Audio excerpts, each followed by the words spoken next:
is a reservoir of trust under the top leadership of both countries. This reservoir is likely to deepen further in the coming years, where India's G20 presidency and UAE's 20th edition of Conference of the Parties this year will make room for new investment opportunities for industries. It is important to note that UAE is home to 3.5 million Indians, and Indians are the largest expat community in the UAE, and their remittances are a significant source of foreign earnings.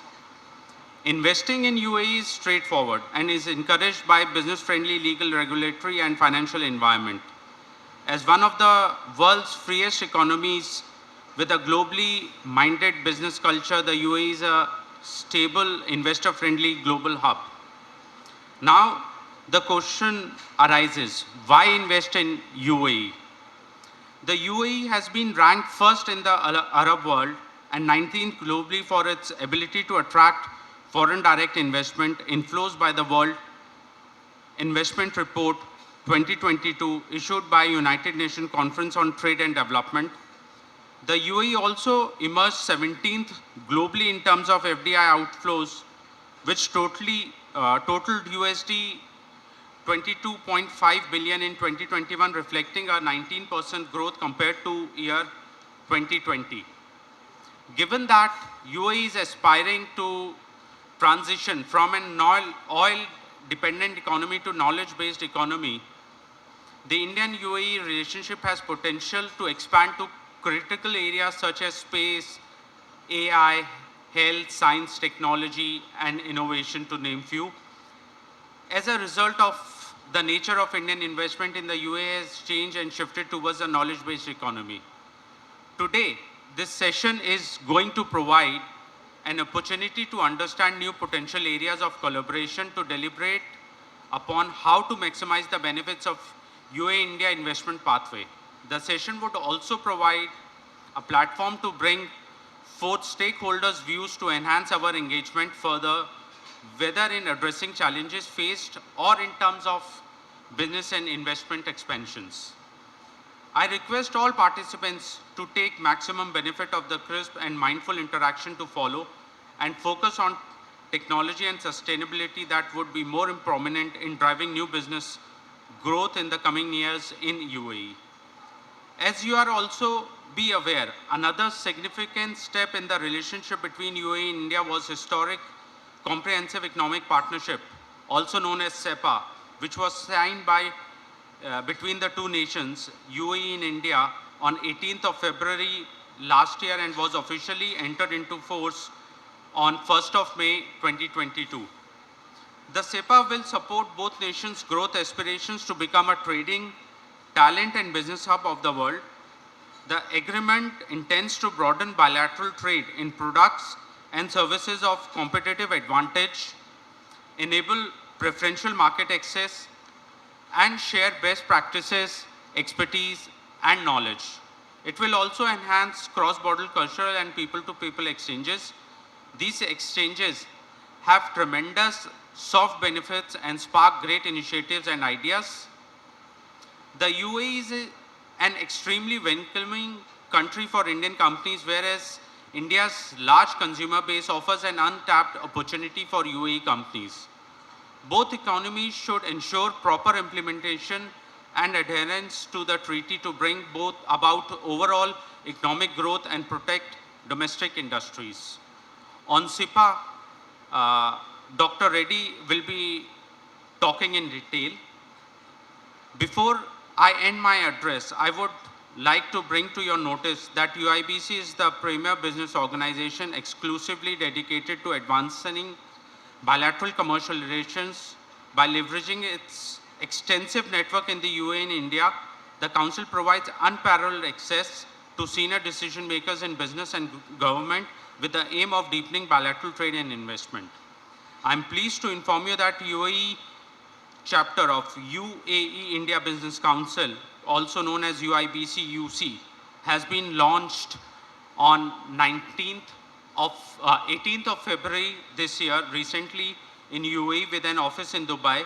and Mr. Faisal Kotikolan, Chairman of CAF Holding Company, has been appointed as the Chairman of the Board of Directors of UIBC UC.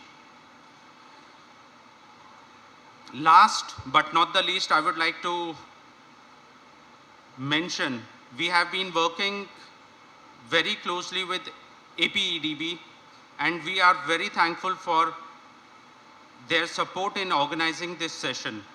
This joint collaboration, we hope, would lead to development of both the nations and also further enhance the trade relations and get a lot of investments to AP state. Thank you very much. Thank you very much, Mr. Khan, for the welcome address. Moving forward, but before that, I would like to share with you that we have been joined by Mr. Venkat Ram Reddy, who is the head of the industry affairs at ITC. Sir, a warm welcome to you. We have also been joined with a colleague of Dr. Shrikar Reddy, Mr. Fahad Suri. Sir, if you could just stand up so that the people know. He's the Deputy Secretary at the Ministry of Commerce and Industry, Government of India, New Delhi. Now I would invite Mr. Mahesh Zagade from NMDC Abu Dhabi for his presentation. As I already mentioned earlier, don't confuse this NMDC with NMDC, which is a very popular company in India. Yes, this company of NMDC is very popular in Abu Dhabi. Mr. Zagade is going to just talk one sentence before he has a short presentation and a video, and then he will come again back to his address. Over to Mr. Zagade. Thank you. Thank you, Mr. Kalla. We would like to extend our very much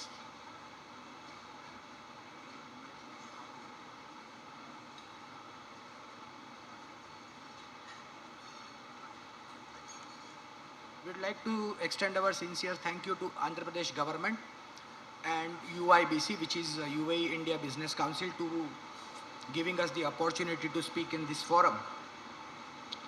I would like to present you about my company, National Marine Dredging Company. As likely Mr. Kalra said, it is NMDC of Abu Dhabi. The similarity between those companies, both are government-owned companies and listed on stock exchange. NMDC India is listed on Indian stock exchanges, and NMDC Abu Dhabi is listed on UAE stock exchange. So I'll start my presentation.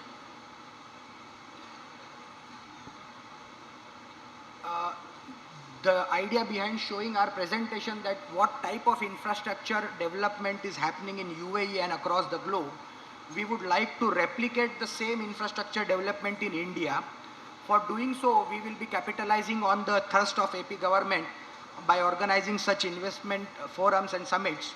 And we would like to thank the Indian government and UAE government for signing the SEPA agreement, which is Comprehensive Economic Partnership Agreement.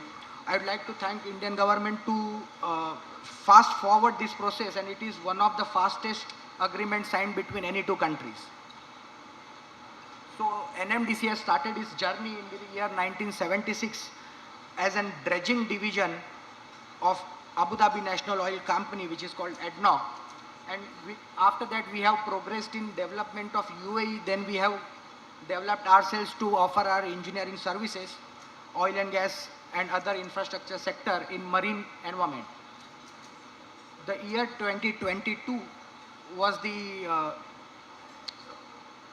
big year for NMDC group, which has achieved its group turnover as more than $2.5 billion. I would like to showcase a video which will give you the infrastructure, what we can develop and what we want to bring in this type of activities here in India. And as likely everybody is aware about, Andhra Pradesh is having the second largest coastline of India, and as we are a marine infrastructure EPC company owned by government of Abu Dhabi, we would like to replicate the same infrastructure development in AP as well. I'll request for a video, please. These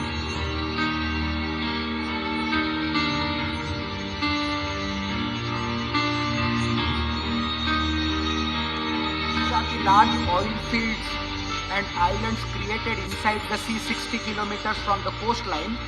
So instead of erecting a steel platform, we can have our own land inside the sea, which will be more safer and more bigger than the oil platform. Such 4 islands we have created and handed over to our clients, and right now we are creating such 12 islands inside the sea in coastline of Abu Dhabi.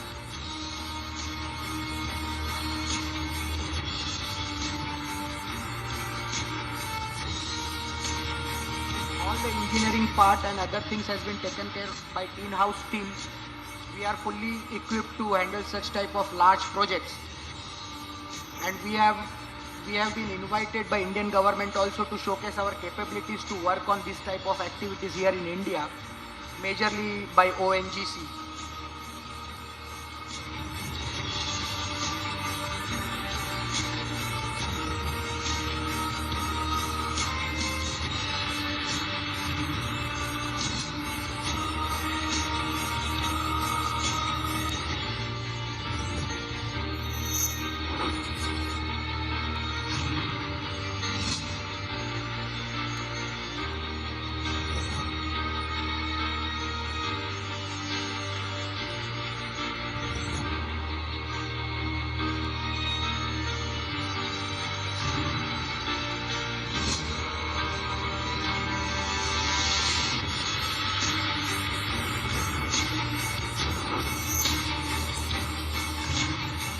This is the similar activity what Visakhapatnam is very much aware about, beach reclamation.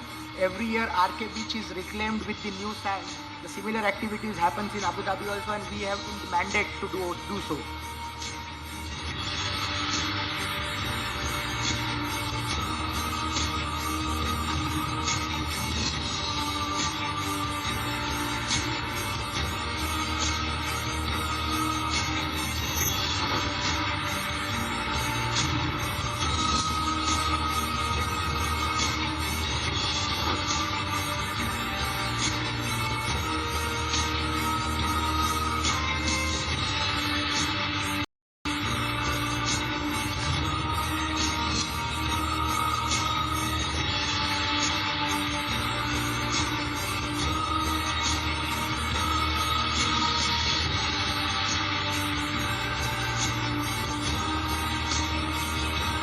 These are the islands created by NMDC for industrial and residential purposes.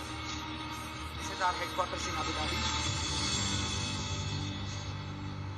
Can we go back to PPT presentation?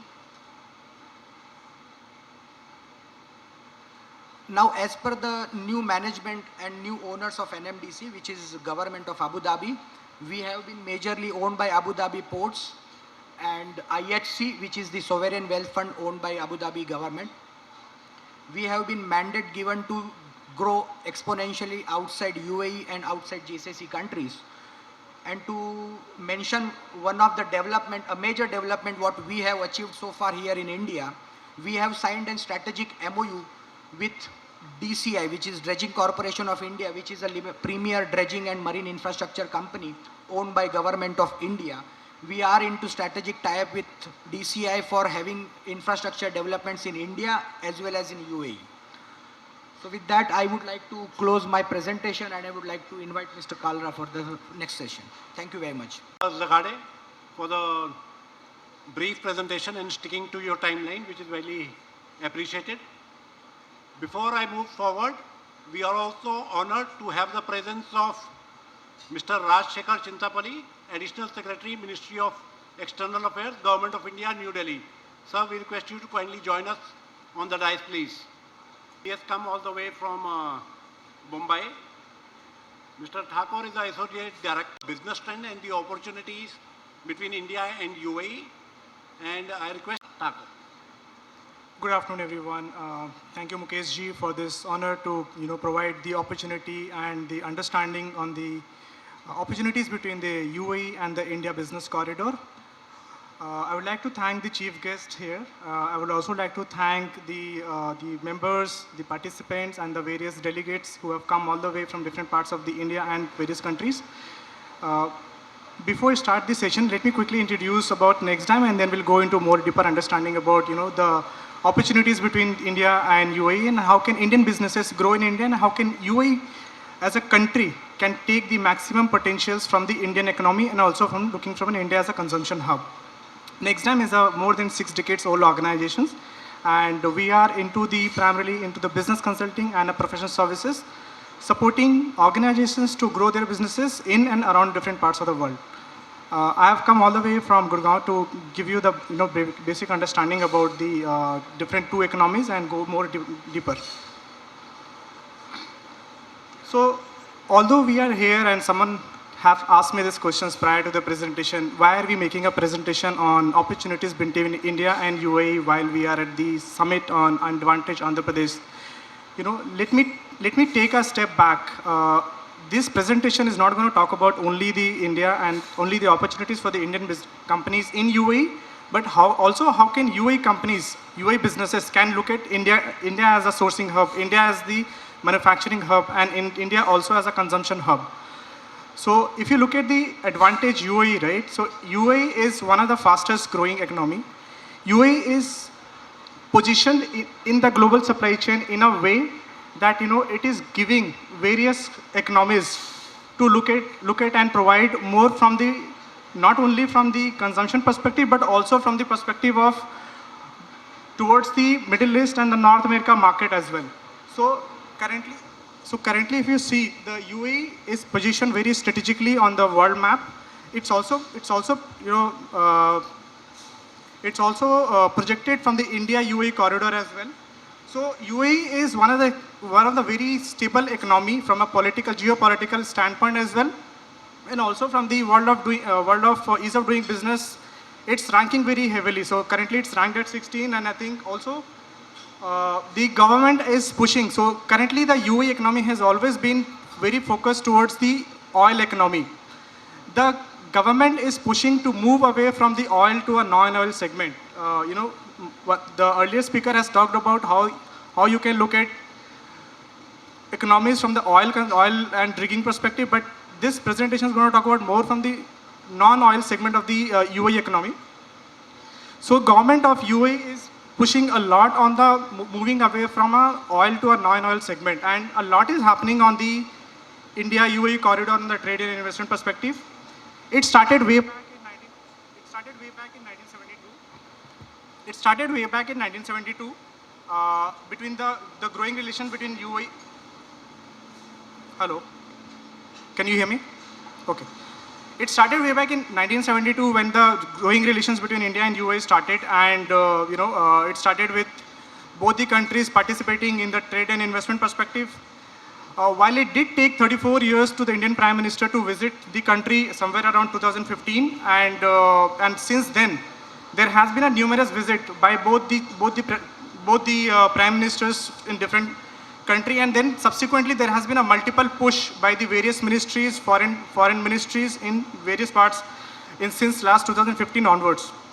The India UAE, and I think we all know India UAE has signed up a comprehensive economic partnership agreement last year, which is to build and enhance the trade and investments between both the countries by various mechanisms. Dr. Reddy will talk about more in detail. But we are currently pegged at around $72 billion trade between India and UAE last year. We are looking at around closing at around 85 or $88 billion trade closing this fiscal year. We are looking at close around $100 billion roughly in about 2 years time frame from now, and we are looking at around $100 billion of trade by 2030. So if you look at how the trade has grown up, right, we have grown significantly on the import side, and also on the overall trade has also gone up by 1.8 times in the last 6 years. And this comprehensive economic partnership is expected to also increase the GDP in UAE by $9 billion by 2030. So in the last 6 years or so, the trade has primarily gone on the import side, the lesser or flattening around the export side. So one of the opportunities for the Indian businesses and also for the UAE economies to focus more on the export side of the business, and how can UAE companies can tap into that, and we'll talk about more in the next slide. So if you look at the trade and investment perspective, there has been a true and flow analysis that has also gone up from India and UAE corridor. From India to UAE, we have around close to $31 billion in the last 2003 to 2021 FDI flow now. And from UAE to India, almost equivalent amount, close to $26 billion of FDI has been pumped into the country. We have around import of close to $300 billion from UAE to India, and almost a similar amount between UAE to India as well.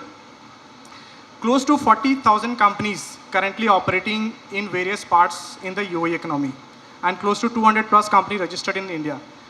All these companies are registered in different parts in mainland, in free zones, and in various parts in different parts of Emirates.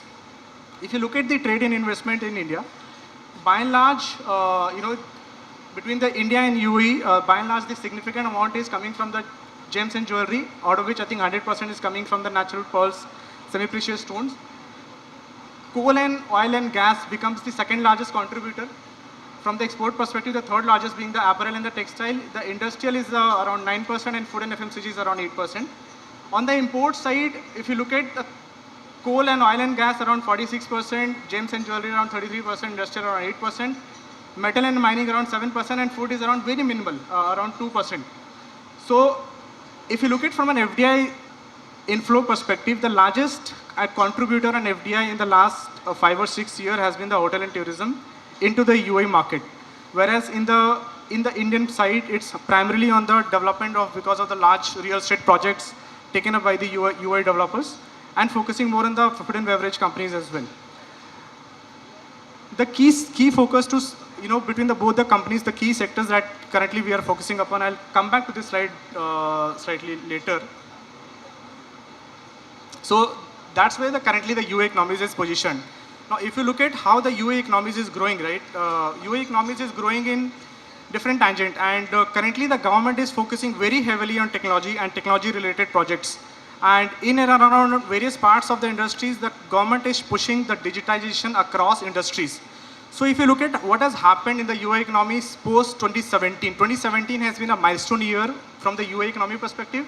Government has launched many critical projects, talking about whether it is UAE innovation strategy launched way back in 2014, or whether you talk about UAE water security storage, which is to focus on by 2036, the government wants to reduce the average consumptions by 50% per capita, with a focus on more on the supply and demand management on the water side. UAE also launched energy strategy to maintain 70% cut carbon emission on a per capita basis, 40% increase in the consumption efficiency, and also to increase 50% contribution of the cleaner energy in the overall energy mix. So if you look at energy mix is likely to change by 2050 to a cleaner energy by 2050 from where it is currently today.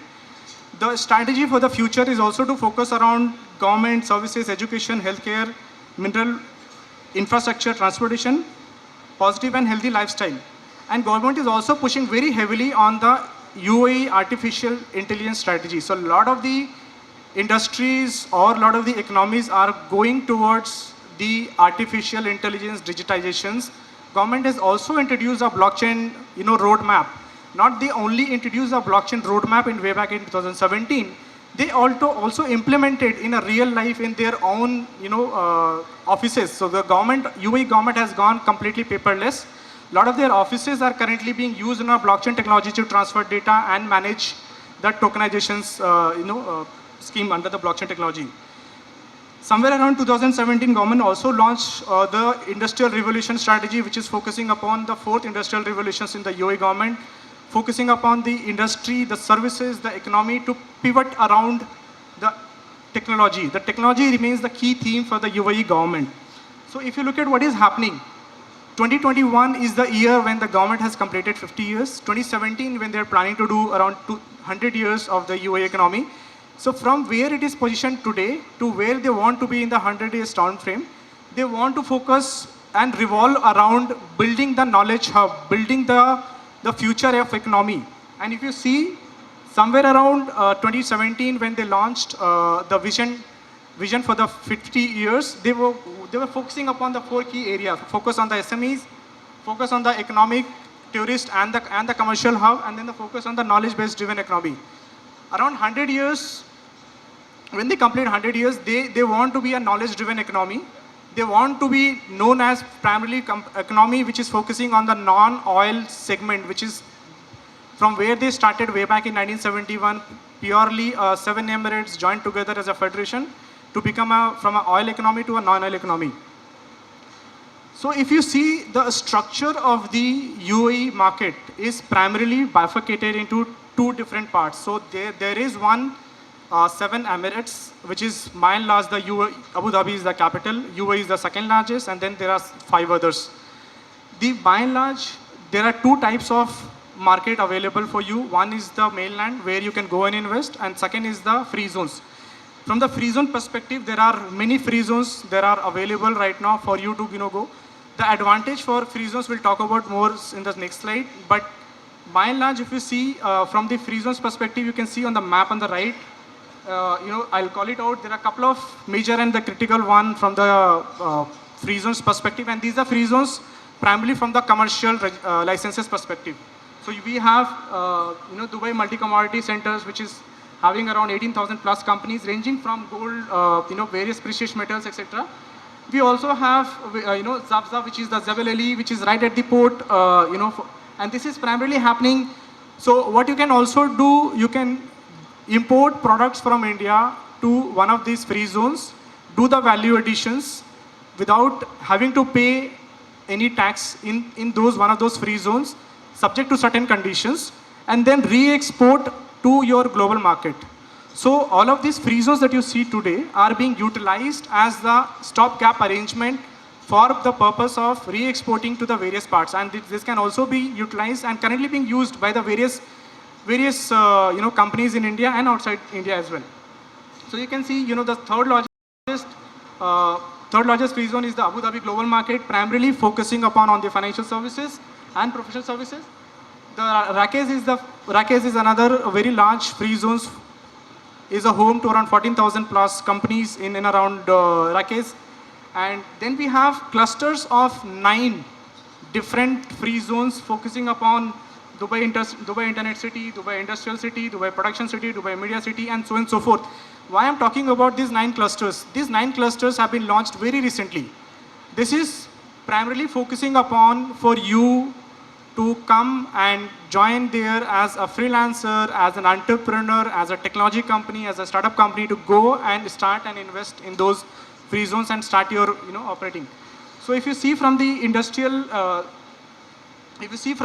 perspective, there are a couple of industrial free zones also, which caters, and primarily, we have the Jebel Ali, we have Sarza, we have Hamaraya free zone, and then we have the Rakesh. So some of these free zones have the dual nature where it is closer to the port, and some of these free zones where it is outside the main city, they also have the industrial zones.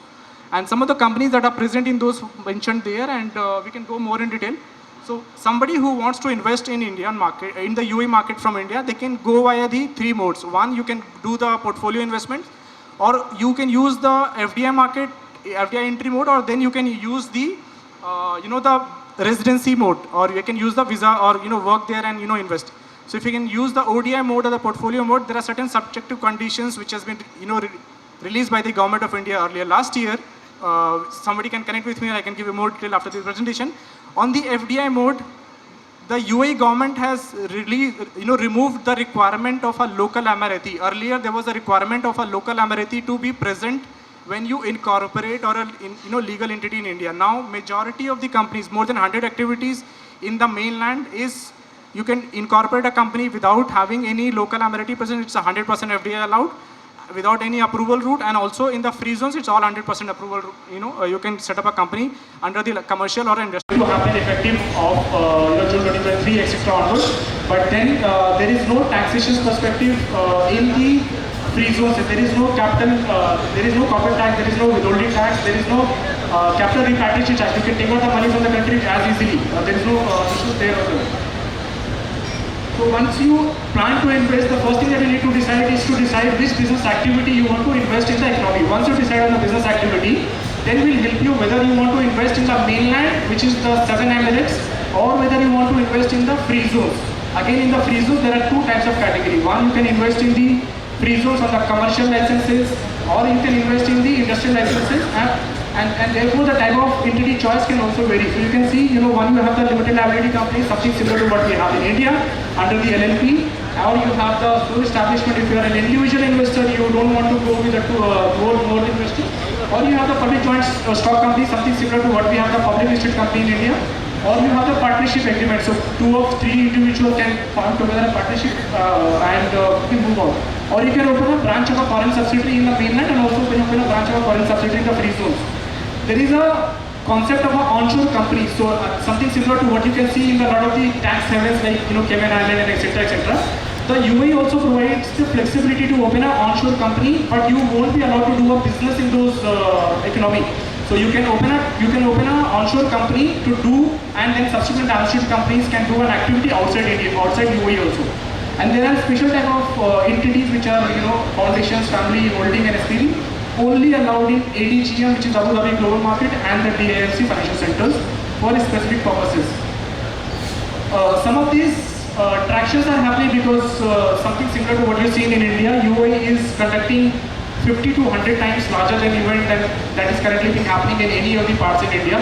So very recently, Gulf Food has conducted close to 5,000 exhibitors participated from 190 countries.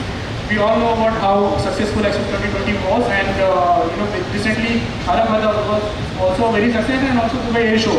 Some of these are also providing opportunities for companies to sort of come and explore those sectors. So some of these sectors, both the economies can participate. The UAE government has a focus on food security. So, and Andhra Pradesh government, like I mentioned, somebody asked me this question, why AP and why presentation here. So UAE economies can work together, create the entire food supply chain, not just from the sourcing perspective, but also from the perspective of building up the food parks, building up the entire food supply chain, and make sure that the UAE government fulfill their food security by collaborating with the AP government. So that's one area of collaborations. The other area of collaborations could be under the pharma or under the technology. AP is known for the technology. The government of UAE is also focusing very heavily on technology. So a lot of the technology related projects or technology transfers or collaborations can happen on the technology area as well. Also on the renewable side, and as well as from the UAE sector focus, there's a lot of talk happening on the artificial intelligence. Government is, a lot of the investors are setting up companies in the artificial intelligence in UAE for subsequent investment in the different parts of the world. So a lot of new age companies are setting shops in UAE these days under AI, blockchain, ML, and all the automations. So that's pretty much about the key opportunities area. A lot of the MOUs have been signed within both the economies. Happy to have any questions. Sorry for taking too much extra.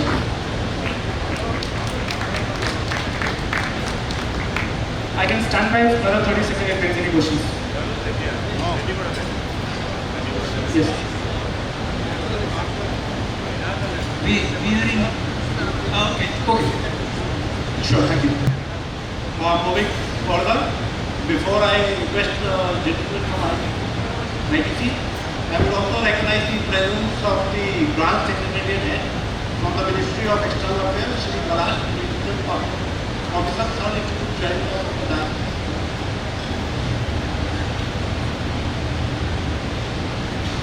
Now I request Mr. Venkatraman Reddy, Head of the Industry Affairs, ITC. I think ITC does not need any introduction unless Mr. Reddy feels otherwise. And he's going to talk about the business opportunity with focus on the agriculture sector. Over to Mr. Reddy, please. Very good afternoon, Dr. Sekhar Reddy Garund, dignitaries, and the media and gentlemen. I'll keep my talk very simple. Today we are talking about investments in Andhra Pradesh. And in the talks, we found a new definition for AP. All these days we are talking about Andhra Pradesh. They are talking about A is for abundance and P for prosperity. My talk is about our abundance for our prosperity. That means UAE and India prosperity. See, and I limit myself with the agri sector and the power sector because lots of funds are flowing in the power sector. I'll talk less about solar and hydropower and all that. In agri, if you really look at between the two countries, UAE and India, UAE is the consumption center. We have the real abundance. India, if you really look into a lot of agri commodities, you look at rice, we are huge production. The AP is rice bowl of India. You have shrimp surplus, fish surplus, egg surplus. We're almost either number 1 or 2 in the production in the entire country. So we have vast scope to export. and we are doing so. So what is there in Andhra Pradesh? See, future, you need to have for the food custody of supplies, and you need to, food safety is increasing. Right now, UAE also is increasing their benchmarks. Today, Japan, US, Europe, they have got very stringent, measures to import, and UAE also is no less. They are increasing their bar right now. So we have in India, we have custody of supplies. We are working very closely with the farmers, and the farmers are producing very responsibly, and we have sustainable value chains. If you can partner with India, and if you can have the processing facility, and mostly for shrimp, rice, turmeric, this one, yeah, this one, next one. Yeah. There is a vast scope. You just see the production, rice, chili, turmeric, cashew, shrimp. I've just kept certain numbers. So there's a huge opportunity for us to export. And the beauty of the location of UAE is, from there they can use UAE as a hub. Vikas Thakur has dealt and spoke, between India and UAE, the opportunities and the ports and everything. We have huge opportunity that can become the gateway where we can supply to entire Africa, we can service Europe, and we can have the win-win opportunity, both the countries. UAE will prosper with us, India also will prosper. So my submission to the entire dais and to the media is, so let people look into Andhra Pradesh and start investing here, more so in food processing. If you really look into the diaspora of UAE, the Indian population is around 27%. If you really look into the flights, maybe next to Mexico and USA, we have maximum number of flights from India, and almost 1,000 flights per week. Here the huge opportunity lies, and we have great opportunity and low-hanging fruit. For the entire media, I'm just saying there's a very low-hanging fruit, more so in the area of rice and meat, shrimp. Shrimp, even today, UAE is a net importer, even though they are just cultivating, they're importers. You have in the fruits and vegetables also, we have got a vast scope to export. So henceforth, I request the entire stage, whoever is there, the dignitaries, to examine into this and evaluate for the opportunities in Andhra Pradesh and invest very aggressively in food processing. And we have very, in the CEPA, if you really look at most of the products, there are around 250 million cages of tobacco, where the import duty to 25 or 30%, we had the huge opportunity to export in the trade of tobacco too, because entire Europe is dependent on India. So we can really increase the trade to Europe as well as Africa. So that's my submission to you, sir. And yeah, thank you very much. I don't want to really drag on this, because already Vikas Thakur has taken a lot of time to explain the entire thing. And I leave most of the time to Dr. Shrikar Reddy Garu to explain on CEPA. Thank you. Thank you. About the India CEPA, as you know, Shri Piyush Goyal ji, our Honorable Union Minister, he's been talking about that the UAE-India CEPA agreement was signed in record 88 days. The agreement was signed in the month of February last year. It came into force in May. It's not been 1 year, but the impact. Thank you, Mukesh ji. Mr. Mohsin Khan, Director General, UAE India Business Council. Shri Rashekar Garu, Additional Secretary in Ministry of External Affairs, Government of India. Shri Balai Garu, Regional Passport Officer, Hyderabad, and other distinguished panelists, ladies and gentlemen, and also. So I came here when I was working as the passport officer in Hyderabad in 2011, when the new passport office in Visakhapatnam was opened. So I am again pleased to be back in Visakhapatnam. I thank the AP government, especially the AP Economic Development Board and also the UABC for organizing this special session on the UAE. As speakers before me already mentioned, how important the UAE is to India. India and UAE have traditionally very strong partnership, and as already mentioned, many people mentioned about the trade and investment cooperation between both India and UAE. I'll be making a brief presentation on the recently signed India-UAE Comprehensive Economic Partnership Agreement. I was the chief negotiator of India for this agreement, and also we also recently signed a FTA with Australia also. So I'll be explaining basically the salient features of both the agreements and how Andhra Pradesh can leverage both these agreements and benefit by enhancing trade and investment partnership between Andhra Pradesh and also the UAE and Australia. So as you are aware, India is among the fastest growing large economies of the world. So even this year, despite uncertain global conditions, we are poised to grow around 7.3%. Even today, the Honorable Chief Minister of Andhra Pradesh mentioned that the state of Andhra Pradesh also grew over 11% during the last year. So the growth, for growth of any state or any country, three factors are important. One is domestic consumption, second is trade, and third is investment. So the investment and foreign trade are interrelated. So especially exports are very important to increase the GDP of any country or a region.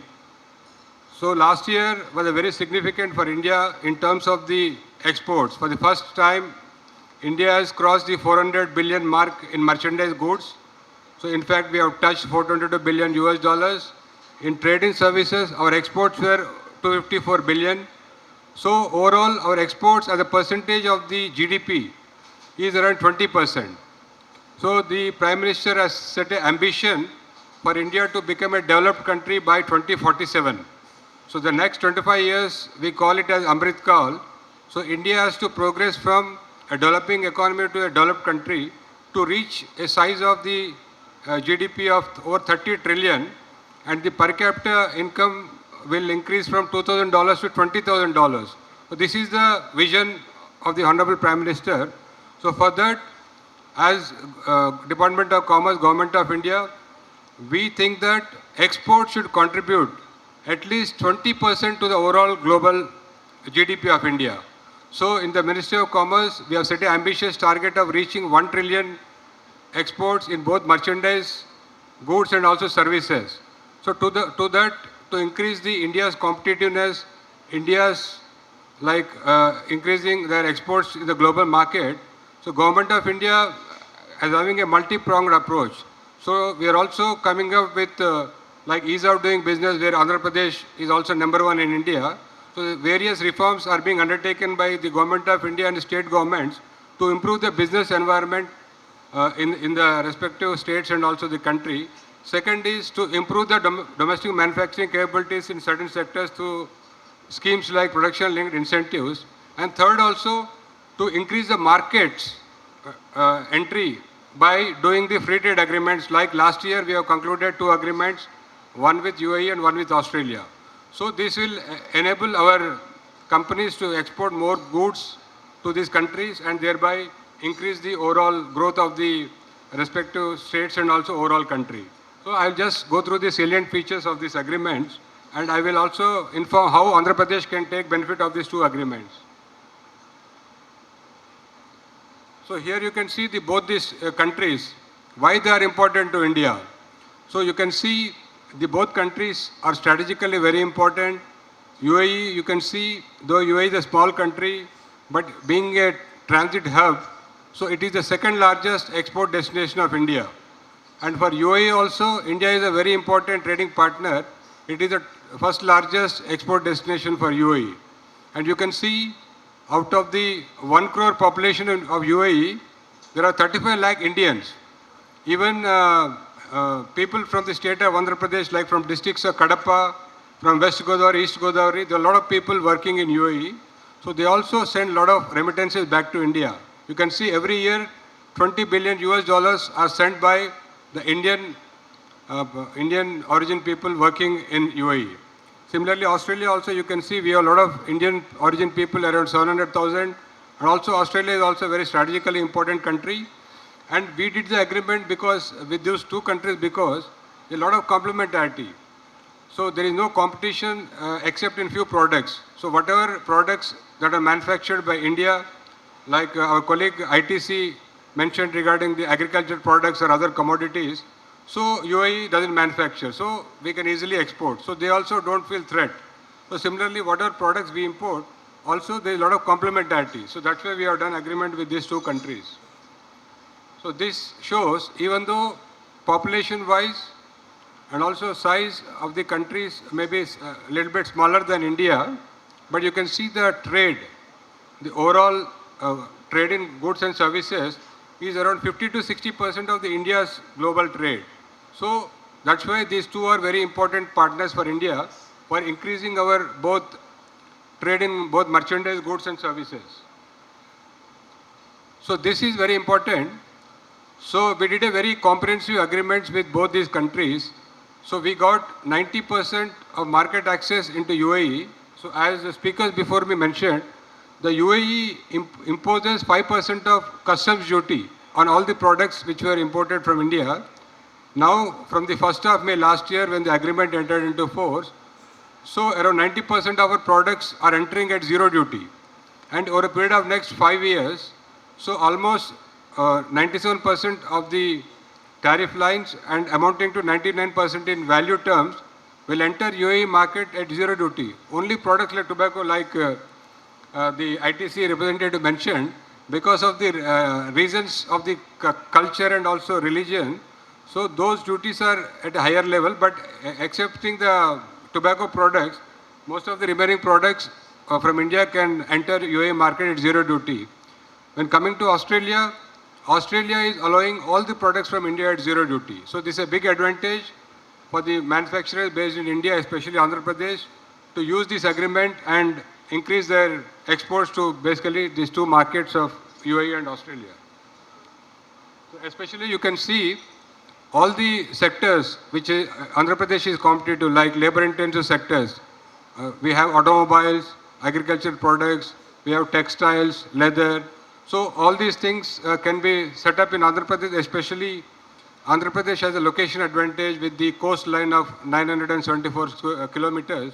So I think many Indian companies can set up their whatever units in Andhra Pradesh, and from here they can easily export because the port infrastructure is very good. There are 6 already operating ports, and also 4 new ports are coming up. So I think many people, Andhra Pradesh has a good potential to attract a lot of units to be set up in AP just to cater to these two markets which are important to India. So you can see some of the products which we are allowing from UAE. So those are also beneficial to India.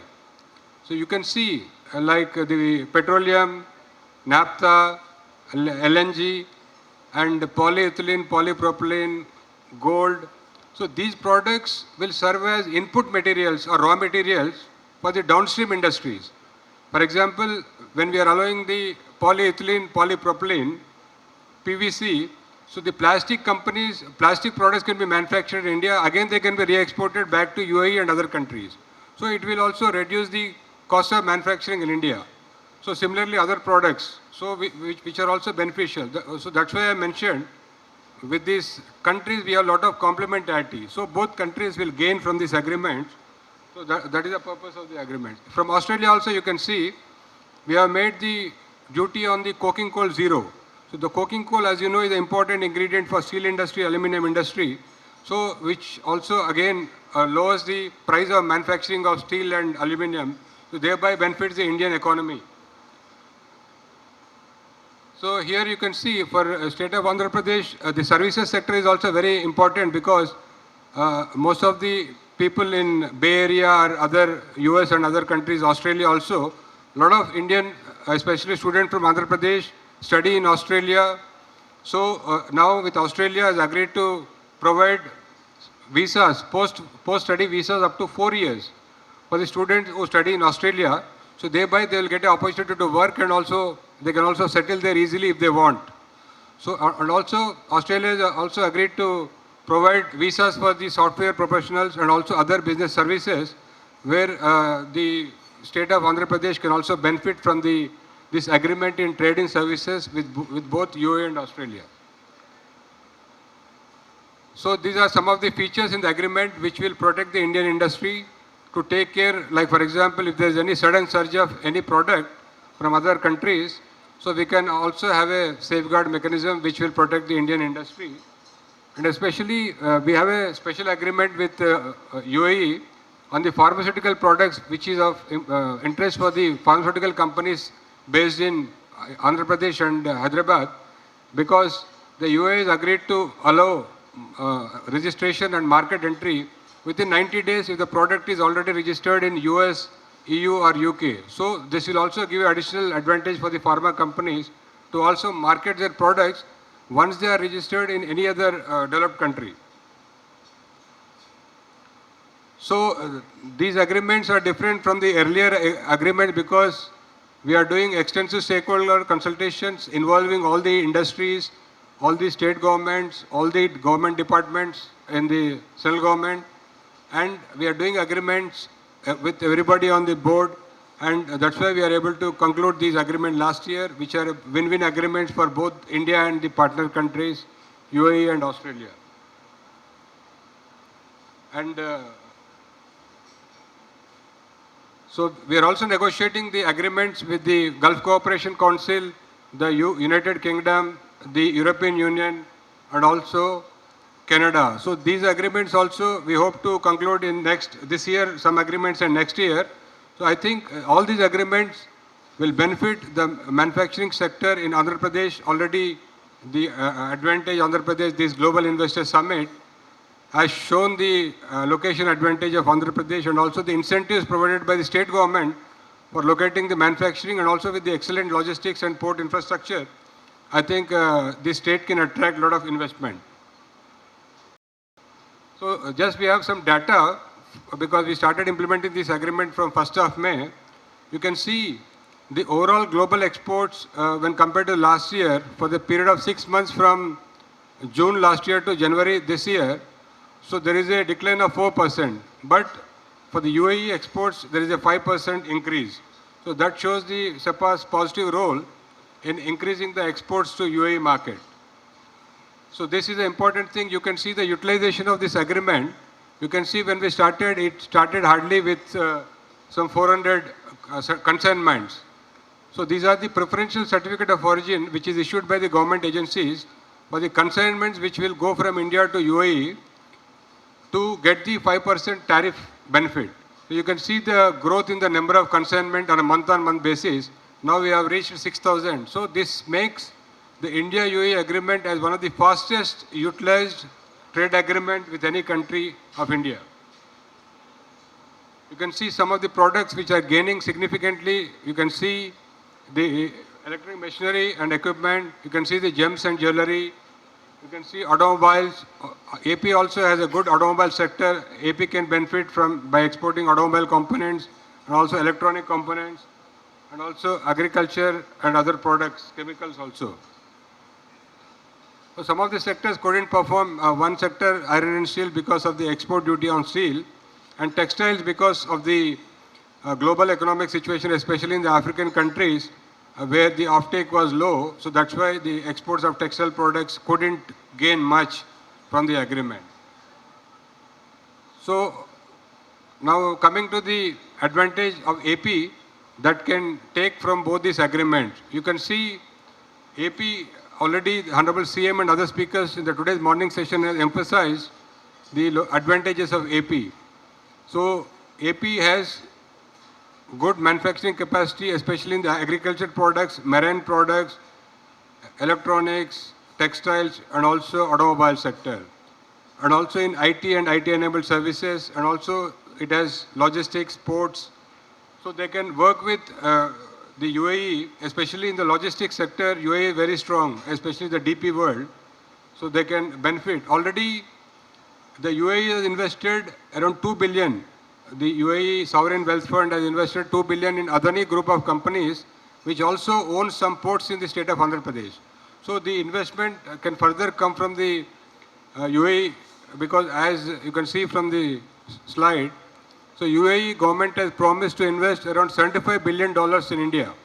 So that potential, there is a huge potential of investment which can come from UAE to India. So that's why AP can also be one of the attractive destinations to attract investment from UAE. So you can see a lot of positives for AP.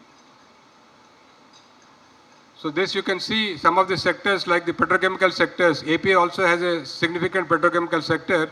So there is a petroleum and petrochemical complex also near Visakhapatnam. So they can benefit by collaboration with the UAE also in the petrochemical sector.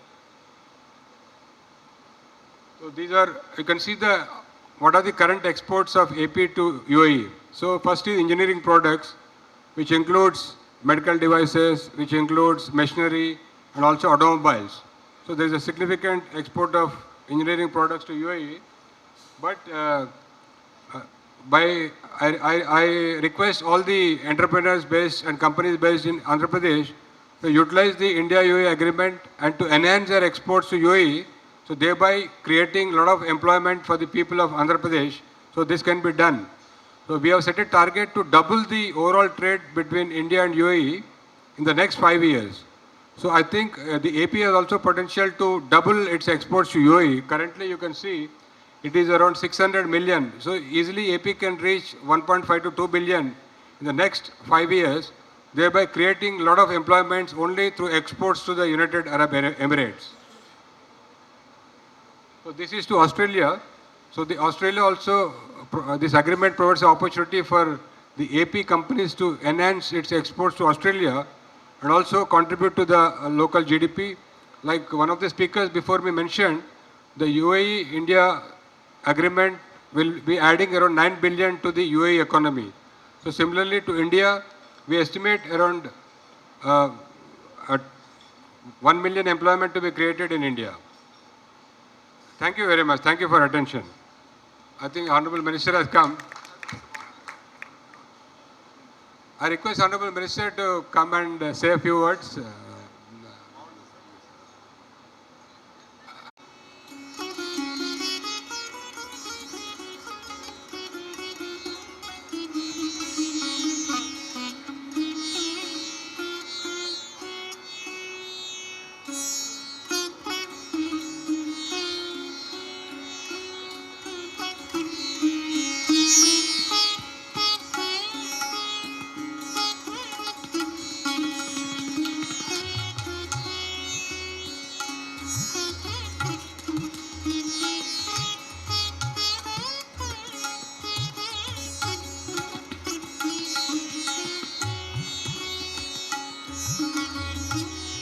Session. I told him, sir, I want you to chair this session. So he said, for 1 hour. He said 20 minutes. Now you try to understand what I'm trying to convey to you is that the entire session was for 1 hour. The fine print is, he has not said. But I can tell you, is the UAE India SEPA. He knows that. And I'm going to fly to Visakhapatnam from Delhi at a short notice. Dear colleague Dr. Srikar Reddy Garu,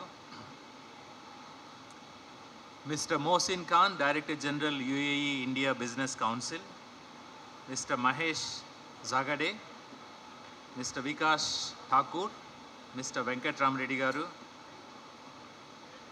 Mr. Mukesh Kalraji, and my dear colleague Mr. Balai Garu. He is the head of the branch secretariat of the Ministry of External Affairs. He has come from Hyderabad.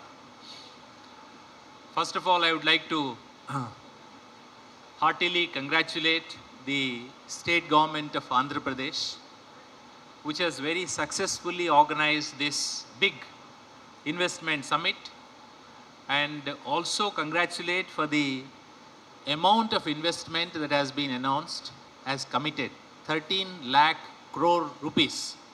I think this calls for a big round of applause. I would like to heartily congratulate the entire team which has worked for the success. And now we need to ensure that that big amount translates into real inflow of investment and translates into prosperity and employment generation for the youth of the state. And here we have in that direction a session exclusively focused on Andhra Pradesh and the United Arab Emirates. These two economies are quite complementary. United Arab Emirates and Andhra Pradesh, and we also have a tradition of excellent exchanges, and from the national level also the government of India is focused at United Arab Emirates as a strategic partner and also as part of the U2 I2, the partnership that we are developing. So all this is very opportune, and Andhra Pradesh is well poised to avail the advantage. I come from the Ministry of External Affairs. I look after the work of facilitating the international engagement of states with the world. Andhra Pradesh, United Arab Emirates, and also I understand there is interest about other partners from Vietnam, Netherlands and Western Australia. We'll be very happy to facilitate your interest. Today we thought about investment, but along with investment there should also be development of tourism, trade and technology. These reinforce each other, and we have our missions in the countries of your interest. We'll be happy to facilitate your business interests through our missions and through rest of Government of India departments and the Ministry of External Affairs.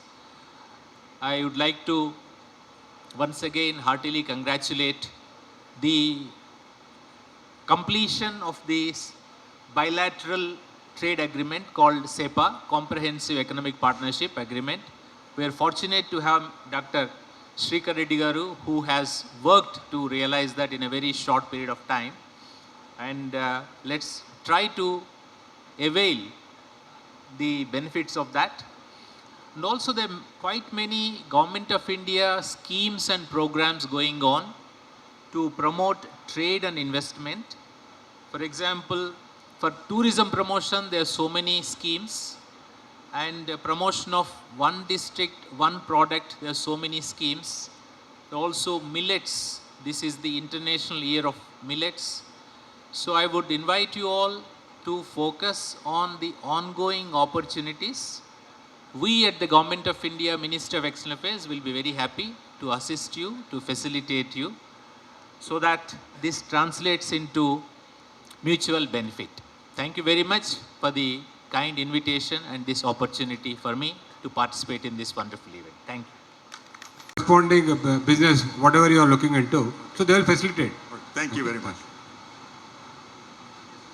Very good evening, sir.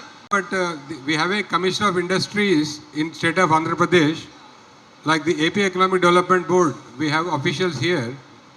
Mr. Prakash is there. So he will facilitate in Andhra Pradesh. But if you want to export, like already you said you are exporting to UAE and US, especially the agri products.